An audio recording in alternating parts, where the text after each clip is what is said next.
새로운 내용을 해보자. 교과 과정이 없는 내용이야. 수학적으로는 알고 있어야 되는 내용이야.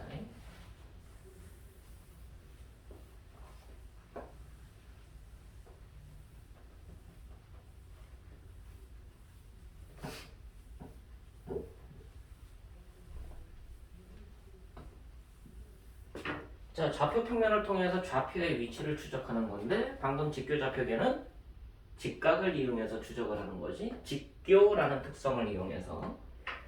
근데 그 직교라는 개념이 나중에 기하라는 파트에 보면은 정사형이라는 표현을 쓰게 됩니다.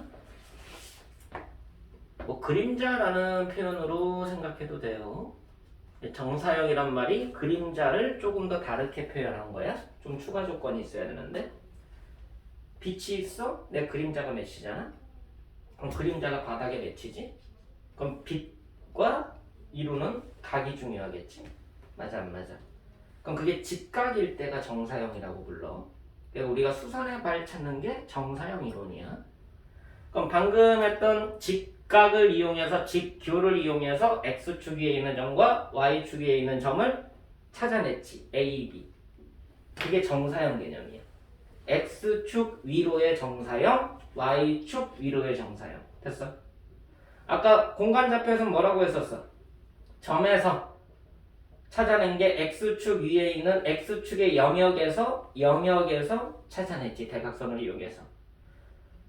B의 영역에서 대각선 이용해서 찾아냈고 C의 영역에서 대각선을 이용해서 찾아냈지. X축 위로의 정사형, Y축 위로의 정사형, Z축 위로의 정사형이라고 불러. 그게 이제 기하적 표현으로 바뀌는 거야. 그냥 참고로만 하고. 자, 이번에 할 거는 교과 외의 내용입니다. 그 좌표의 위치 추적을 꼭 직각을 이용해서 해야 되느냐? 아니라는 거야. 이게 레이더 원리야. 이제 할게. 이제 거리와 각을 이용해서 좌표의 위치를 추적을 해.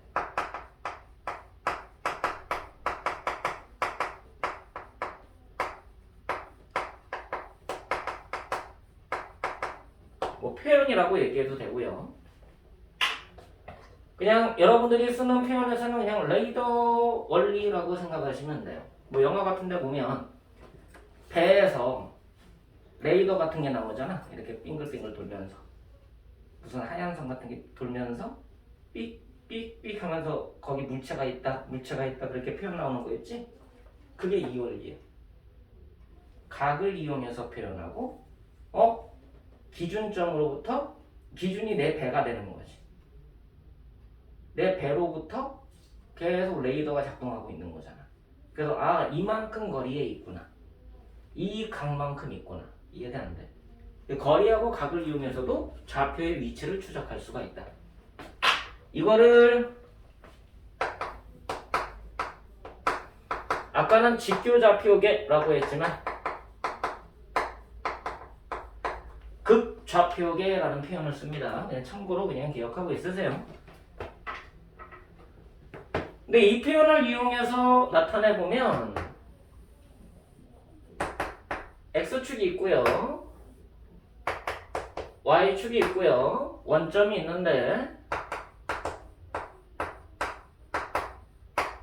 A, B라는 것의 위치는 이거 가지고 찾는 거였잖아. 그게 직교좌표계. 근데 이번에는 저걸 이용해서 찾는 게 아니라 기준점으로부터의 거리. 됐어 안 됐어? 시초선으로부터 양의 방향으로 이루는 각의 크기. 됐어 안 됐어? 동경. 그럼 거리와 각을 이용해서 표현이 가능한 거지. 얘를 이렇게 쓰지 않고 이번엔 이렇게 쓰게 돼 있어. R, 세타. 이해되니? R과 세타를 이용한 표현도 가능하다라는 참고만 해. 그럼 나중에 이게 고등과정 가서 내가 이 표현을 이용해서 여러 가지 성질을 설명을 할 거야. 그럼 이제 그래서 이 말을 했던 거구나 라고 이해를 하면 돼. 그럼 얘네들이 같은 표현인데 직교좌표를 썼느냐 극좌표를 썼느냐 표현법이 다른 것뿐이다. 됐지? 이건 참고사항으로 기억을 하고요. 자, 그럼 이제 1차 함수라는 직선을 어떻게 결정하게 되는지에 대한 얘기를 실질적으로 진행을 해보자.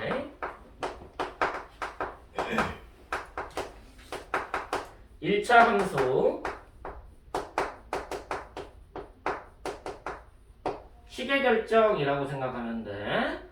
자, 이거는 문자로 봤을 때 여러분들이 헷갈릴 수 있으니까 일단 숫자로 예시를 들어주면서 그걸 문자로 변환을 해볼 거야. 그렇게 해서 좀 이해도를 좀 높여보자고. 자, 첫 번째 예제. 자, 첫 번째 예제입니다. 기울기가 3이에요. y절편이 4야. 그럼 뭐라고 쓰면 돼? y는 y는 3x 더하기 4라고 쓰면 되는 거지. 왜? ax 더하기 b가 딱 기울기로 y절편을 나타내는 거였으니까. 아, 그러면 이렇게 쓰면 된다는 얘기야. 맞지? 근데 얘를 어떻게도 해석을 하는 거냐면 기울기가 주어졌고 이 y절편은 y축과의 교점이니까 0,4라는 좌표를 이용해서 표현이 가능하네. 얘를 지난다라는 관점에서 해석이 가능하다는 얘기야. 맞지? 그럼 이 기울기라는 측면에서 우리가 식을 어디까지 쓸 수가 있냐면 y는 3x까지 쓸 수 있다는 얘기지. 그럼 여기에다가 더하기 b라고 놓으면 된다는 얘기야. 그리고 지나는 거니까 이 지난다라는 말은 얘를 만족하는 x, y 순서상 중에 하나다. 맞지? 그럼 얘가 대입이 된다라는 특징을 갖고 있어. 그럼 대입을 하면 4 이퀄 b가 되죠.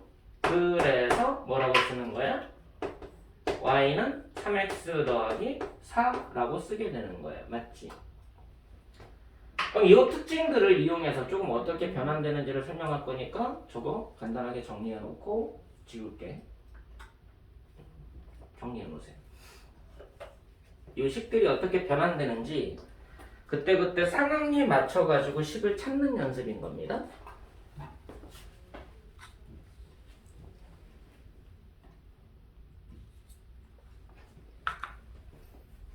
직교좌표계를 이해하고 나니까 뭐 극좌표계 뭐 별거 아닌 것 같지. 근데 저걸 이용해서 좌표의 변형이 이루어지고 그걸 이용해서 계산까지 이루어져. 그래 약간 좀 특수한 계산들이 많이 나와. 생각하는 방식, 접근 방식의 차이를 얘기하고 있는 거니까.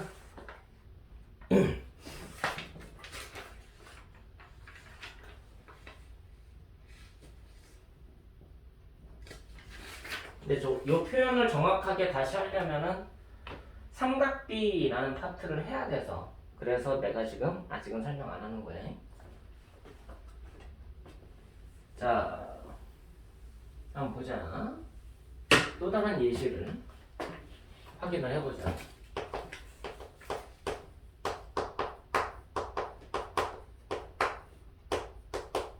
자, 기울기는 3이래.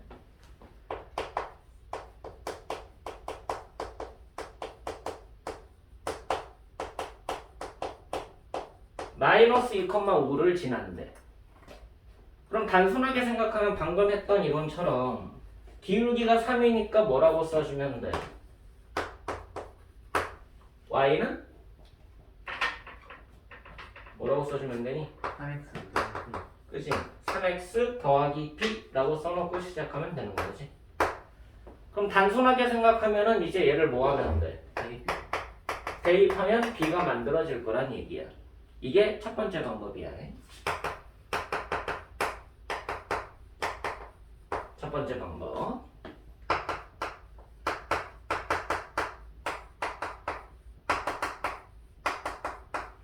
그죠? 처음이니까 다 쓰시면 나중에 저런 건 암산으로 하는 겁니다.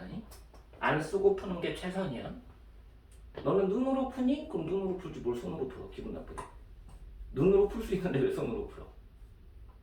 머리로 풀 수 있는데 왜 손으로 풀어? 시간 아깝게. 근데 설명할 수는 있어야 돼. 이해되니? 눈으로 풀든 머리로 풀든 괜찮아. 왜? 효율이 높아진 거니까. 근데 거기에 대해서 명확하게 설명할 수 있으면 안 써도 돼. 그럼 어떤 문제에서는 쓰시오. 그러니까 쓰는 것 뿐이잖아. 이해됐어? 쓰는 게 능사는 아니야. 손 뗄 수 있으면 최대한 떼버려.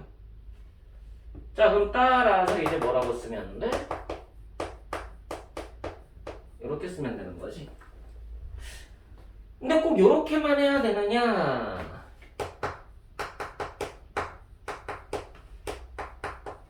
이런 관점은 어떠냐 이거지.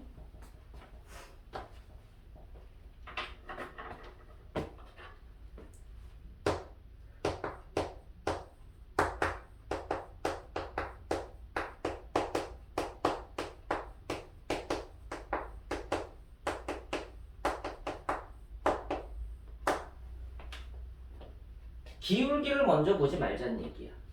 됐니? 그럼 얘를 지나는 1차 함수를 한번 생각해 보자고.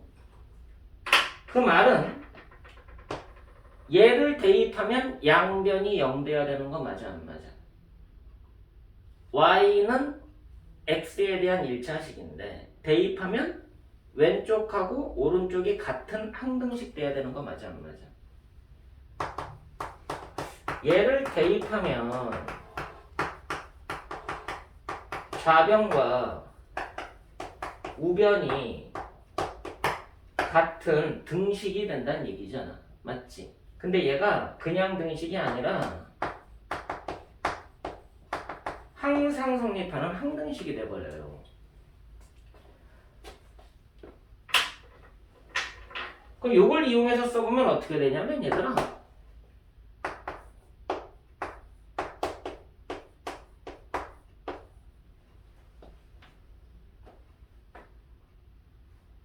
미안, 맞지? 자, y에다가 뭐 대입하면 돼? 5 대입할 거잖아. x에다가 뭐 대입할 건데? 마이너스 그럼 좌변과 우변이 모두 뭐가 됐어? 0. 0, 0이 됐지. 그래서 항등식이 돼버린 거야. 근데 기울기는 어디 곱해져 있으니까? 우변에. 기울기가 곱해져 있다는 거지. 그럼 얘는 a가 변수 역할을 하는 거지. 변수 a 값에 관계없이 항상 성립을 한다는 얘기야. 이해됐어? 이게 항등식의 개념을 적용해서 만들어낸 직선의 방정식입니다. 1차 함수. 이게 고등과정에서는 항등식의 원리가 적용된 직선의 방정식으로 내가 설명을 할 거야. 근데 지금부터 하고도 된다는 얘기지. 별거 아니니까. 자, 근데 a가 누구였어? 3. 맞아 안 맞아? 그럼 얘는 아직 정리가 완성된 건 아닌 거지. 그럼 이거 계산해서 정리하면 뭐가 될 거란 얘기야? 얘가 될 거란 얘기야. 이해돼 안 돼? 항등식의 원리를 적용한 1차 함수 찾는 방법이다. 포인트 잡혔어? 지금 예시로 들어줄 때 잘 이해를 해 두시고 이따가 문자로 나와 있을 때 왜 그렇게 되는지를 매칭을 시켜야 돼.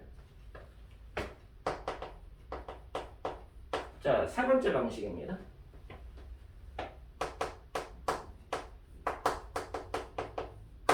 두 점이 주어지고요.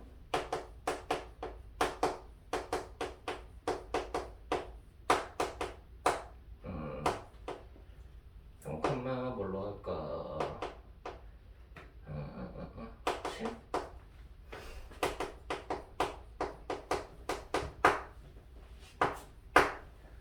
자, x좌표가 다른 거 맞아 안 맞아? 달라요. x좌표가 다르니까 뭐가 정의가 돼? 기울기. x 증가량이 0이 아니어서 기울기가 정의가 되는 거죠. 델타 x는 무조건 정의가 돼. x좌표가 같다고 해도 델타 x는 0이잖아. 델타 x는 정의가 되는데 델타 x분의 델타 y가 정의가 안 되는 거예요. 그리고 기울기가 정의가 안 되는 거지. 이해됐어? 괜찮아? 기울기는 x 증가량분의 y 증가량. 그럼 x 증가량은 0으로 결정되잖아. x 좌표가 같으면. 그지? 근데 x 증가량 분의 y 증가량은 결정 안 된다는 얘기야. 그래서 기울기는 정의되지 않는다. 그냥 말이 다른 거야. 방금 승준이가 뭐라고 했기 때문에 그래. 델타 x는 정의된다라고 해서 내가 말을 고쳐주는 거야. 델타 x 뭐가 정의가 안 돼? 델타 x요. 델타 x는 정의된다니까. 그지? x 좌표가 같으면 델타 x는 정의되지만 기울기는 정의되지 않는다. 용어의 명확성을 가져가야 되기 때문에 논리에. 그래서 설명을 하는 거야. 자, 그럼 얘 가지고 뭐가 결정이 될 거야? 기울기가 결정이 될 거야. 지금은 여러분들이 델타 x와 델타 y를 한 번 해보지만 나중에 고등과정에서 적분이란 파트를 들어가면요. 델타 x와 델타 y를 따로 봐야 돼요. 델타 x가 먼저야. 델타 y 2 됐어? 그럼 따라서 기울기는 뭐가 되는 거야? 델타 x분의 델타 y 2분의 1이 되는 거지. 자, 기울기가 결정이 됐어. 지금 하는 방법이 첫 번째 방법이다. 기울기를 먼저 찾고 가는 방식이야. 자, 그럼 이제 여기서는 지나는 한 점만 있으면 되잖아. 그럼 얘를 A, 얘를 B라고 놓으면 A를 이용해도 되고 B를 이용해도 되는 거지. 선생님, 다른 거 나오는 거 아니에요? 아니, 똑같은 일차함수 찾는데 다를 이유가 뭐가 있냐 이거지.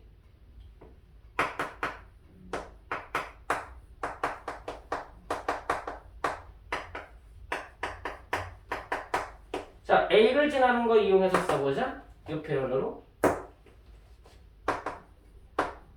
y 빼기 y좌표 A는 기울기 x 빼기 x좌표 됐니? B 이용해보자. y 빼기 y좌표 기울기 x 빼기 x좌표. 자, 암산으로 정리해봐.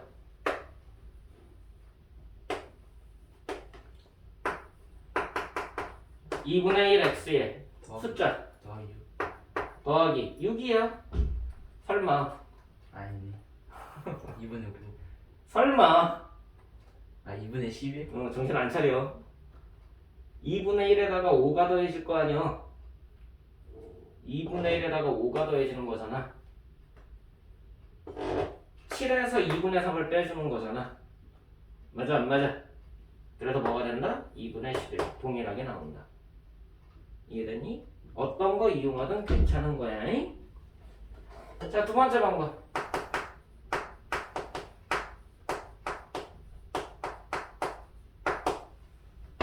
아까처럼 뭐 생각하면 돼? 한 점 지나는 1차 함수. 그치? 그럼 한 점 지나는 1차 함수니까 A 지나는 1차 함수 뭐라고 써주면 돼? y 빼기 5는 A의 x 더하기 1. B 지나는 1차 함수 y 빼기 7은 A의 x 빼기 3. 됐어. 항등식을 이용한 거고요. 얘가 뭐도 지나? B도 지나지?